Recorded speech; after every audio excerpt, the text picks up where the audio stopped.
Hi friends, మా ఇంట్లో అయితే ఈరోజు బగారా రైస్ని అయితే ప్రిపేర్ చేస్తున్నాను. నేను మా ఇంట్లో ఎంతైతే నేను క్వాంటిటీ రైస్ తీసుకున్నానో దాని తగ్గట్టుగా నేను ఆయిల్ అయితే వేసుకున్నాను.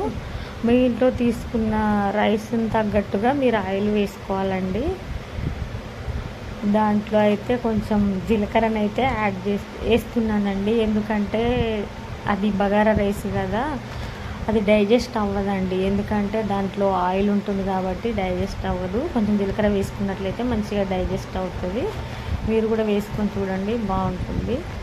దాంట్లోనే మసాలా దినుసులు వేసుకోవాలండి ఒక్కొక్కటిగా. చెక్క, లవంగం, ఇలాచి, మరాఠీ మొగ్గ, ఇవన్నీ ఒక్కొక్కటిగా వేసేసుకోవాలండి.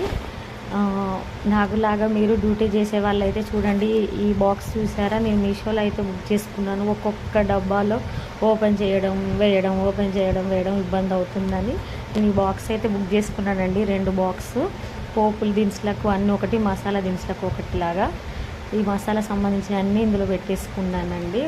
ఒకసారి బాక్స్ ఓపెన్ చేస్తే అది ఒక్కొక్కగా మనకు వేసుకోవడానికి వీలుగా ఉంటుంది. దాంట్లోనే బగారా ఆకు కూడా వేసుకున్నానండి. చూడండి, మీకు వీలైతే తీసుకోండి, యూస్ఫుల్గా ఉంటుందని చెప్పాను నేను మీకు. ఇలా మంచిగా మసాలా దినుసులు వేసుకొని అంతా ఇలా కలబెట్టుకోవాలండి. అలా కలిపిన తర్వాత దాంట్లో కొంచెం నెయ్యి వేసుకోవాలి. నెయ్యి వేస్తే చాలా బాగుంటుందండి బగారా రైస్. మీరు వేస్తారా వేయరా నాకు కామెంట్ చేయండి. వేస్తే చాలా బాగుంటుంది. వేసి ఒకసారి ట్రై చేసి చూడండి, ఎలా వచ్చిందో కామెంట్ చేయండి. టేస్ట్ ఎలా ఉందో చెప్పండి. పచ్చిమిర్చి నేను ఇలా 2గా మిర్చి వేస్తానండి. పిల్లలు తింటే అది మనం కట్ చేస్తే అది అందులో మిర్చి అంతా కారంగా ఉంటుందనేసి అలా విరిచేస్తానండి నేను. పిల్లలు తినడానికి కూడా యూస్ఫుల్గా ఉంటుందని. దాంట్లోనే క్యారెట్ ముక్కలు, కొత్తిమీర, పుదీనా అన్నీ వేసేసుకొని, కరివేపాకు అన్నీ వేసేసుకొని బాగా కలిపేసుకోవాలండి. మంచి స్మెల్ వస్తుందండి బగారా రైస్. మా ఇంట్లో అయితే చూడండి ఎంత కలర్ఫుల్గా ఉందో, చాలా బాగుంది కదా. చూడండి, ఇలా మంచిగా అయిన తర్వాత అల్లం వెల్లుల్లి పేస్ట్ వేసుకోవాలి. మనం తీసుకున్న దాని మోతాదులో మనం అల్లం వెల్లుల్లి పేస్ట్ వేసేసుకొని దాన్ని మంచిగా కలిపేసుకోవాలండి. ఇలా మంచిగా కలిపేసుకోవాలి. చూడండి, ఇలా మంచిగా కలిపేసుకోవాలి. అలా మంచిగా కలపాలి. మంట మంచిగా పెట్టేసుకొని కలిపితే మంచి స్మెల్ వస్తుందండి. మరి సిమ్ములో పెట్టద్దు, ఈ ఫ్లేమ్లో పెట్టద్దు ఒకేసారి, లేదంటే అది మాడిపోద్ది. సిమ్లో పెడితే అది సరిగా స్మెల్ కూడా రాదు, ఆయిల్ వేడి కాకపోతే. చూడండి, ఈ రైస్ అయితే నేను 2 గ్లాసులకి 3 వాటర్ వేసుకుంటున్నానండి. ఎందుకంటే ఈ పంట బియ్యం కాబట్టి. మీరు మామూలుగా రైస్ షాప్లో తీసుకొచ్చినవి అయితే కొన్ని వాటర్ ఎక్కువ వేసుకోవాలండి. నేను 2 గ్లాసుల 3 వేసుకుంటే మీరు 3.5 అలా వేసుకోవాలి. ఎందుకంటే అది కొంచెం లేట్గా ఉడుకుతుంది కదా, అందుకని కొంచెం ఎక్కువ వేసుకోవాలి. చూడండి, ఇలా నేను తీసుకున్న క్వాంటిటీ తగ్గట్టు అయితే వేసాన్ని పోసేసుకున్నాను, వాటర్ వేసుకున్నాను. మేము వేసారంటామండి, మీ సైడ్ ఏమంటారో కామెంట్ చేయండి. ఇలా పోసేసుకొని దాంట్లో కొంచెం ధనియాల పౌడర్ వేసుకోవాలి. మంచిగా వస్తుంది టేస్ట్ కానీ కలర్ కానీ చాలా బాగుంటుంది. ఒక ఇంచ్ అంత గరం మసాలాను కూడా వేసుకుంటే చాలా బాగుంటుందండి టేస్ట్. ఎక్కువగా వేసుకోవద్దు, ఘాటు వచ్చేస్తుంది. కొంచెంగా వేసుకోవాలి. అది మొత్తం కలిపేసుకోవాలి.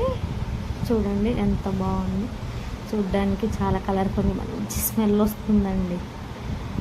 చూడండి, మా పక్కన మనీ ప్లాంట్ కూడా చూడండి ఎలా ఉందో. నేను కిచెన్లో అలా సెట్ చేసుకుంటాను. దాంట్లోనే కొంచెం ఉప్పు వేసుకోవాలి. ఉప్పు సమ్మర్లో అయితే ఎక్కువ వేసుకోవద్దండి, ఎందుకంటే ఎక్కువ దాహం వేస్తుంది. అందుకని కొంచెం సమ్మర్లో తక్కువ వేసుకోవాలి. మిగతా సీజన్లో మీరు దానికి తగ్గట్టుగా వేసుకోవచ్చు. ఎప్పుడు వేసుకున్నా కొంచెం తగ్గించి వేసుకోవాలి సమ్మర్లో. ఇలా బాగా మరుగుతుంది చూడండి, ఇలా మంచిగా మరగడం, మంచి స్మెల్ వస్తుందండి. ఇలా మసిలితేనే ఆ బగారా రైస్కి టేస్ట్ వస్తుంది. వెంటనే అన్నీ వేసేసి అది కొంచెం ఇలా మసాలానే అలా వేస్తారు. కొంచెం బాగా మరగనివ్వాలండి, అన్నీ దాంట్లో ఉడికిపోతే మంచిగా ఉంటుంది బగారా రైస్ టేస్ట్. నేను తీసుకున్న క్వాంటిటీ రైస్ని అయితే దాంట్లో వేసేస్తున్నానండి. చూడండి. అలా కొన్ని నీళ్ళు వంపేసుకోవాలి. వంపేసుకొని ఉన్న రైస్ని దాంట్లో అయితే యాడ్ చేసుకోవాలి. ఇలా నేను తీసుకున్న రైస్ అయితే మొత్తంగా యాడ్ చేసేస్తున్నాను. చూడండి, ఇలా వేసేసుకోవాలి. కిచెన్ దగ్గర అయితే చాలా జాగ్రత్తగా చేసుకోవాలి ఫ్రెండ్స్. ఆ పక్కన వేడిగా ఉన్నాయనుకో, ఇటు వేస్తుంటే అటు అన్నట్టుగా అంటుకుంటుంటాయి. కొంచెం జాగ్రత్తగా చేసుకోవాలి, గమనించుకుంటూ. మళ్ళీ మనకే ప్రాబ్లం అండి. లేడీస్ బాగుంటేనే ఇంట్లో వంటలు చేసేవాళ్ళు ఉంటే పర్లేదండి. చూడండి, ఇలా మొత్తంగా వేసేసుకోవాలి. ఇలా ఇంకా ఏమన్నా ఉంటే కూడా దాంట్లోకి తీసేసుకొని అంతే అండి. అవి అందులో వేసేసుకోవాలి. అది పక్కన పెట్టేసుకొని మంచిగా అంతా కలిపేసుకోవాలి. అంతా ఒకేలాగా కలిపేసుకోవాలి. ఇలా కలిపేసుకొని దాని మీద మూత పెట్టేసుకోవాలండి. దాని మీద మూత పెట్టేసుకున్నాక కొద్దిసేపు అయిపోయిన తర్వాత చూద్దామండి మన బగారా రైస్ ఎలా అయిందో. చూడండి ఫ్రెండ్స్, మీకు నచ్చిందా? మూత వేసి కొంచెం నేనైతే కొత్తిమీర వేసేసాను. ఎలా ఉంది చూడండి ఫ్రెండ్స్. నాకు లాగా ట్రై చేసి కామెంట్ చేయండి. నేనేమైనా మిస్టేక్ చేసి ఉంటే మీరు పెట్టండి. నేను నెక్స్ట్ టైం అలా ట్రై చేస్తాను. చూడండి ఫ్రెండ్స్, మా ఇంట్లో బగారా రైస్. ఒక లైక్